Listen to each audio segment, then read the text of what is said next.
પેલું મને મુરાદ કવિ યાદ આવી ગયા. તમે બોલતા હતા ને, મુરાદ કવિએ કંઈક બે ચાર લાઈનો ઘણી બધી લખ્યું પણ મને બે ચાર લાઈનો જ યાદ છે, બહુ આખું નથી યાદ.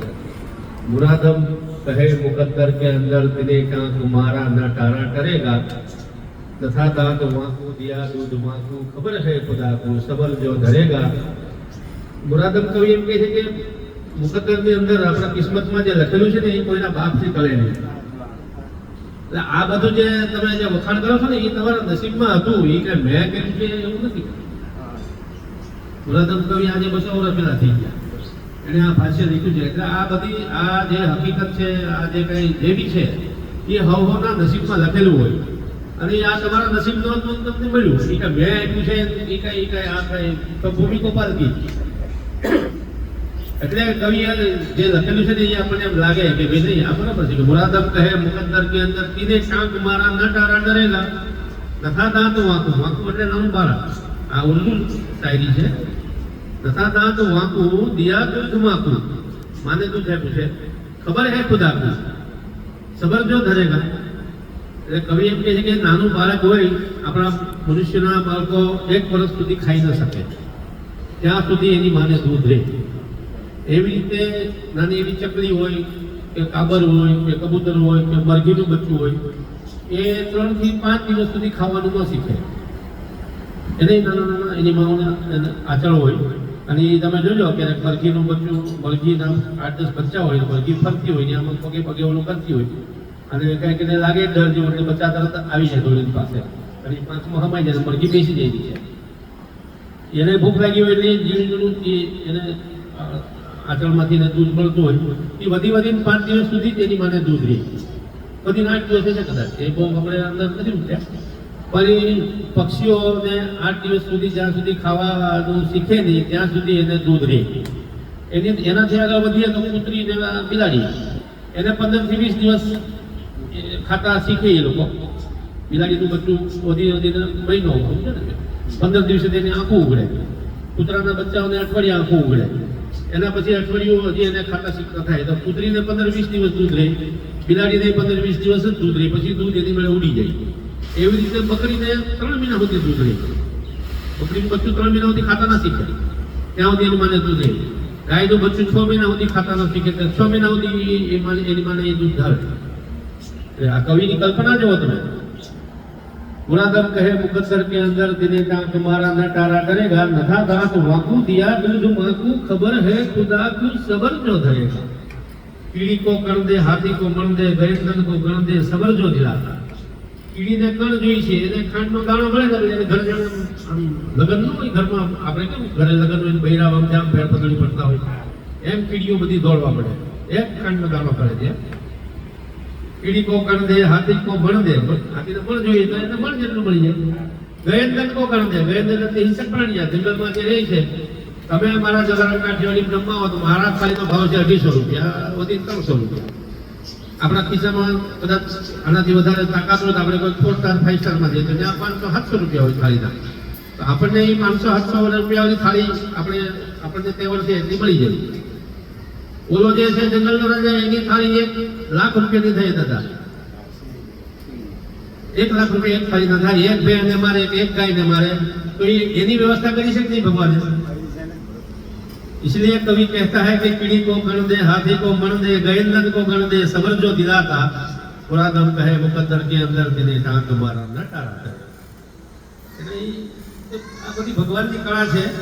આ મેં કર્યું તમે કર્યું એવું કઈ છે નહીં. આ બધું લખેલું જ છે અને એ બધું આપણે ભોગવવાનું જ છે, અને ભેગું કઈ લઈ જવાનું નથી. હું તો આખા બોલો છું પાછો, મને બધું તમારે જેવું ખાવ કટાવું બોલતા ન આવડે.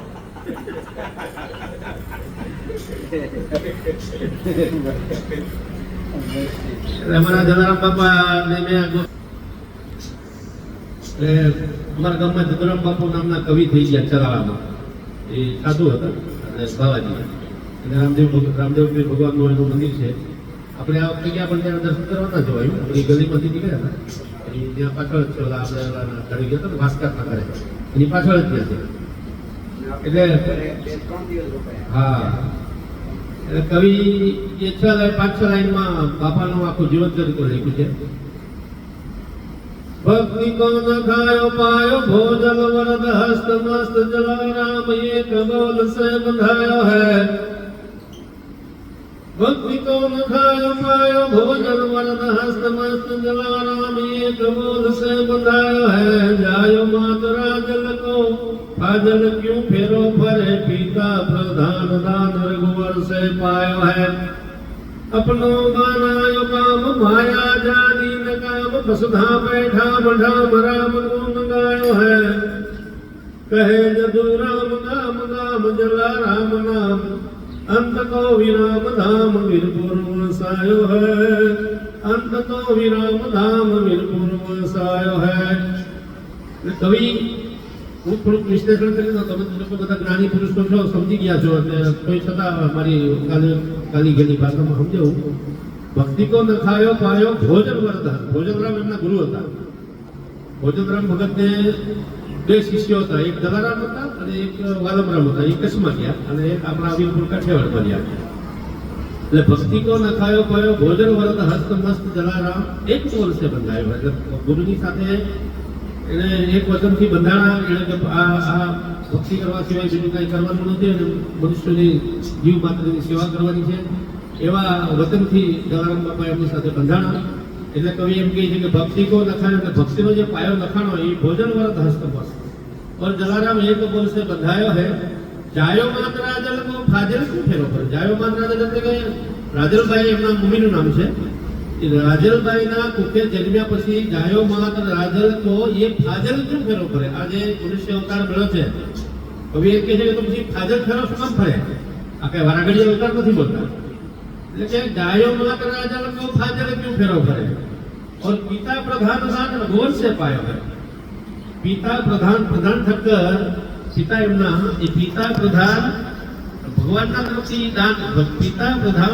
દાન રઘુવર से पायो है એટલે રઘુવરની પરમાત્માની રામચંદ્ર ભગવાનની એના પર કૃપા હતી કે એને પ્રધાન ઠક્કર જેવા પિતા મળ્યા અને રાજલભાઈ જેવા એમના મમ્મી મળ્યા આ બે વસ્તુમાં એના મમ્મી પપ્પા બેવાવી છે કે જાયો માત રાજલ કો फाजल क्यों फेरो फरे और पिता प्रधान दान रघुवर से पायो है और अपनो बनायो काम એમણે પોતાનું કામ એને કર્યું કે અપનો બનાયો કામ માયા કો જાની ન કામ એટલે પૈસા ભેગા નથી ધન ભેગું ના કર્યું અને પૈસાની પાછળ કોઈ નીકળ્યા જ નથી અનાજ જેટલું બી ભેગું કરીને લાવે દળી હાજર રોટલા કરીને ખોરાઈ દેવાનું એક જ કામ અપનો બનાયો કામ કો માયા જાની ન કામ વસુધામ પે એટલે પૃથ્વી ઉપર વસુધામ એટલે પૃથ્વી તળ ઉપર વસુધામ પે ઠામ ઠામ રામ ગુણ ગાયો હે એટલે બીજું કઈ કર્યું જ નથી રામ સિવાય બીજું કઈ આવડતું જ નહીં એમને કોઈ સંસ્કૃત આવડતું નહીં કે એને બીજા ભગવાનનું કોઈ એને કોઈ કિલ્લા ટૂંકા આવડતા નહીં બીજા કોઈ વેહ આવડતા નહીં સાદી કોથળી ને સાદું ઓલું બાંધ્યું પહેરો ને હાથમાં લાકડી માળા રામ રામ રામ રામ સિવાય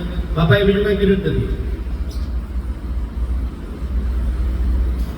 भक्ति को न खायो पायो भोजन वरद हस्त मस्त जलाराम एक बोल से बंधायो है जायो मात राजल को फाजल क्यों फेरो फरे पिता प्रधान दान रघुवर से पायो है अपनों को नायो काम माया जानी न काम वसुधा पे ठाम ठाम राम गुण गायो है कहे जदु राम गाम गाम जला राम नाम कहे जदु राम गाम गाम जला राम नाम अंत को विराम धाम वीरपुर छेल्ले बापा वीरपुर में गया ગામે ગામ જલારામ ગામ થઈ ગયું અને પછી વીરપુરમાં જેને વિશાળ અને ત્યાં જ પછી બાપાનું જીવન આખું ગયું આજે 226મું વર્ષ હમણાં એમની જન્મ જયંતિ હતી ત્યારે હવે અમારા લુહાણા સમાજને આખો સમાજ કદાચ બધી જ 18 વર્ષના બાપાને માને છે અને બાપાની જન્મ જયંતિને ઉજવે છે અને ખૂબ જ બધાને આનંદ આવે છે આજે પણ બાપા એમ કહેવાય છે કે તમે યાદ કરો ને બાપા તમને પરચવાયા વગર ના તમે કોઈ પણ નાની એવી માનતાઈ માનો કે તમારું કોઈ પણ નાનું સંકટ હોય તમે ખાલી જલારામ બાપાને ખાલી પ્રાર્થના કરો બાપા આવું થઈ એ તમારો પ્રશ્ન બીજે દિવસે સોલ્વ થઈ જાય હજી હાજરા હાજર છે ઘણા એવા હજારો લાખો લોકો છે કે જે આજે ખાલી નામને માને છે એ સત છે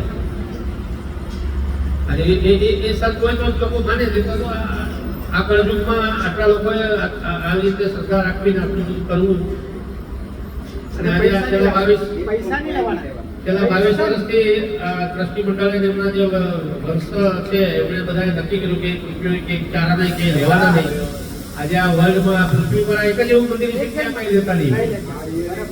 હા, નારિયેળ ઉપર નથી જતા, તમારા ઘરેથી જ વધારવાનું. બીજા મંદિરમાં લાવો પૈસા લાવો. જી.